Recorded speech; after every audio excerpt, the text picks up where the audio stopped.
చెప్పే ప్రకారం మనమే పోతాం సార్. మనం కాపులు ముఖ్యమంత్రి ఎప్పుడైతే కాపులు ఉన్నారో ఈ కాపులు అనేటువంటి వ్యక్తి రాజ్యాంగ దృష్టిలో ఎవరు కాపులుగా ఉన్నారో ఆ కాపులు ముఖ్యమంత్రి కావాలని నేను కూడా కోరుకుంటున్నా. ఇప్పుడు అవకాశం ఉంది, కాపులు ముఖ్యమంత్రి చేద్దాం. ఎందుకు అవకాశం మన అవకాశం పోగొట్టుకోవడం ఎందుకు? సరే మీరు ప్రకటించండి, వైఎస్ఆర్సీపీ నుంచి ఈసారి మీరు గెలిస్తే కాపులు ముఖ్యమంత్రి చేస్తాం. నేను ఎప్పుడు 3 సంవత్సరాల తర్వాత ప్రకటించేది ఎందుకు? ఇప్పుడు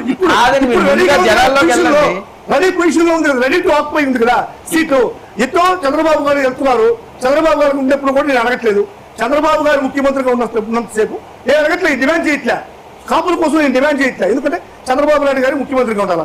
ఎప్పుడైతే చంద్రబాబు నాయుడు గారు డిస్ప్లేస్ అవుతున్నారో డిస్ప్లేస్ ప్లేస్ లో ఎవరున్నారు? 2 వ్యక్తులు ఉన్నారు. ఒకటి లోకేష్, రెండోది పవన్ గారు. పవన్ గారు ముఖ్యమంత్రి అయితే నీతిగా ఉంటుందా?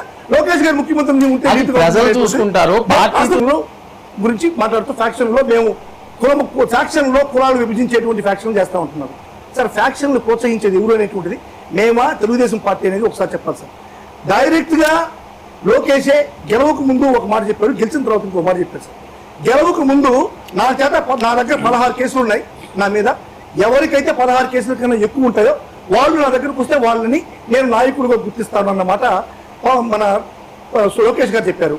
ఆ తర్వాత ఆయన మంత్రి అయిన తర్వాత తెలుగుదేశం పార్టీ అధికారంలోకి వచ్చిన తర్వాత పబ్లిక్ గా మీటింగ్ పెట్టి ఎవరైతే ఫ్యాక్షన్ లో చెలిగిపోయినటువంటి తెలుగుదేశం కార్యకర్తకి నేను ప్రభుత్వ ఉద్యోగాన్ని కల్పిస్తాను అని చెప్పిన మాట కూడా మాట్లాడాడు. అంటే ఫ్యాక్షన్ లో నువ్వు పోయి కొట్టు, 100 మందిని చంపు, ఒకవేళ తప్పిదారి నీకు నువ్వు ఓడో లేకుంటే నీ పార్టీ వాడు చచ్చిపోతే నీకు ఉద్యోగం ఇస్తాను నీటిలో అని చెప్పని ప్రోత్సహించాడు.